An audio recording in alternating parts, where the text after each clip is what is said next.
truc complètement débile, je te dirais. C'était au festival Sepharad en 2009, festival de ma communauté. J'étais booké avec mon band pour faire de la musique et la productrice m'a proposé de faire la première partie de Gad Elmaleh alors que j'avais jamais fait d'humour. Parce que je sais pas pourquoi, j'étais sympathique ou à savoir. Et au début j'ai refusé parce que je trouvais ça débile aller au théâtre Saint-Denis devant 2000 personnes et se jeter comme ça. Et on m'a convaincu, je l'ai fait et voilà, 2 ans et demi plus tard je suis au Festival Juste pour Rire en train de faire ça. Mais ça a été un élan de ouais pourquoi pas, tu vois c'est vraiment parti de ça. Et comme dans la même veine que j'aime faire de la scène, j'ai dit ouais allez le théâtre Saint-Denis je vais pas le faire demain, tu vois c'est une des grosses salles de Montréal donc j'ai accepté. Je m'attendais à rien. Il y a une réaction complètement malade. Les gens se sont levés à la fin. Toute la ville en parlait pendant un mois. Et puis jusqu'au point où Luce Roson de Juste pour Rire m'a appelé pour me dire on ne sait pas qui tu es, on ne sait pas qu'est-ce que tu fais, mais toute la ville parle de toi, on veut te voir. Donc j'ai été la voir et puis on a signé pas longtemps après un contrat de production. Puis là voilà, je fais de l'humour. Ah ben on est en contact, je le tiens au courant de... Bon, c'est sûr qu'il est super occupé, là, c'est Gad quand même, c'est le king de l'humour, mais ouais, on est toujours en contact, il suit ce que je fais, il me donne des conseils de temps en temps, il m'a dirigé au début pour savoir quoi faire, tu sais, j'étais pris de panique quand Juste pour Rire t'approche, tu sais pas quoi faire. Est-ce que je vais avec eux, Et donc il m'a épaulé depuis le départ, et ouais, c'est un gars qui est tellement généreux, et tellement terre à terre, parce que on le réalise peut-être pas ici à Montréal, mais à Paris, en France, Gad Elmaleh, c'est Madonna, quoi. C'est escorte policière, garde du corps. Moi, j'ai été avec lui à Lyon. J'étais estomaqué de voir à quel point c'est une star, une vraie. Parce qu'ici au Québec, on n'a pas tellement de star system. C'est pas aussi fou que là-bas. Et le voir qu'il ait pris le temps de m'inviter, de m'amener avec lui en tournée, qu'il répond à mes courriels. Ouais, je suis comblé.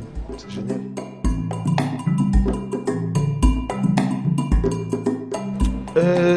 J'aimerais faire les deux, parce que c'est différente adrénaline. En musique, honnêtement, que tu sois bon ou pas, les gens vont t'applaudir à la fin de ta chanson. mais c'est vrai. Mais en humour, écoute, il y a poil sur scène. C'est toi et que toi et un micro. Alors, quand tu t'attends que ça rie, il y a 2000 personnes qui rient pas, ça fait mal. Mais quand tu as ces 2000 personnes ou 3000 personnes qui se lèvent à la fin de ton numéro, c'est une joie tellement pure, c'est une adrénaline tellement puissante que j'avais jamais ressenti en musique. J'avais senti quelque chose de semblable, mais seul, tu vois, en composant, en pratiquant avec mon groupe, un moment de waouh, on l'a tous senti, mais avec autant de monde, sentir quelque chose en même temps, c'est rare. Ouais.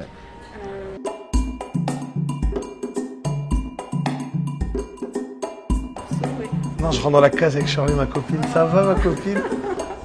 Je vais pas dire qu'on est ensemble à la télé. Ah, ok. Je vous présente ma copine, Charlie. Je t'aime.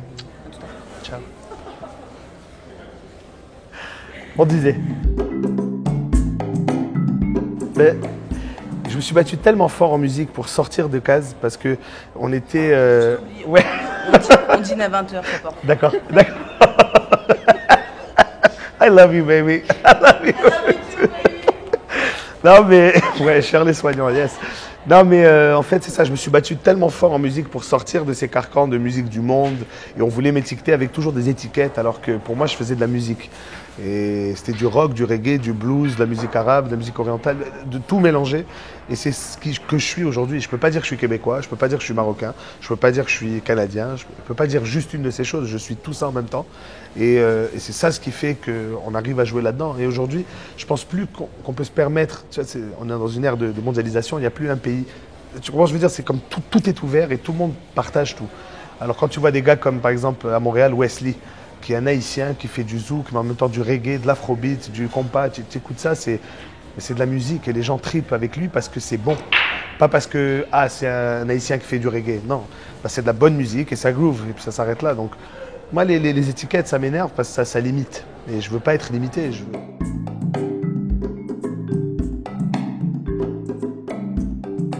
Ouais, ça a changé beaucoup parce que au début j'étais pas sûr de ce que je faisais, donc pas sûr, c'est-à-dire que je connaissais pas, c'était un inconnu pour moi. Donc je me concentrais toujours sur mes textes, c'était pas là plus je deviens à l'aise, plus je commence à développer une bonne chimie avec le public et je suis en train de remarquer là avec mon 60 minutes, ça a pris vraiment 2-3 coches là de contact avec le public et je suis en train de réaliser que tu n'es pas à la télé, tu n'es pas au théâtre, les gens sont devant toi, tu leur parles. Et c'est cool de parler à 200 ou 3000 personnes en même temps qui t'écoutent. Donc cette chimie-là, c'est ça ce qui est intéressant. Ça permet de créer une complicité comme si c'était avec une personne à qui tu parlais, mais il y en a 3000, donc c'est bien. C'est cool. Ouais, grave. Bah, c'est pas mon but premier. Je suis pas là pour éduquer les gens. Moi, c'est sûr que j'essaie d'avoir plus qu'une couche dans mes propos.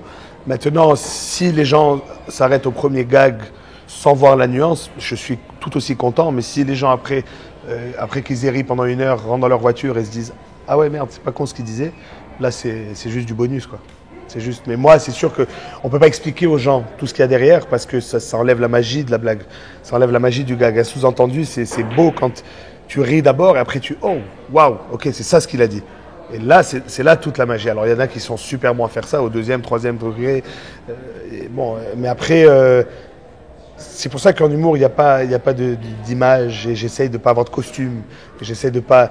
Parce que laisser la personne faire son imaginaire et créer sa scène, mon Africain, il a 10 000 gueules différentes parce que tout celui qui l'a vu s'est fait sa propre idée par rapport à ce qu'il a vécu dans sa vie ou ce qu'il a vu ou ce qu'il pense être. Alors, intervenir là-dedans, ça serait malhonnête, je pense, parce que c'est là la magie de l'humour, c'est que tu donnes des mots et les gens se construisent un film dans leur tête. Et c'est là la force. Conquer the world. Non. Je sais pas, continuer, ça avance bien. C'est sûr, du moment que tu peux vivre de ta passion, on est comblé, là, je veux dire. Après ça, c'est juste des challenges artistiques personnels, quoi. Donc là, on a fait un gala la première année, cette année 60 minutes.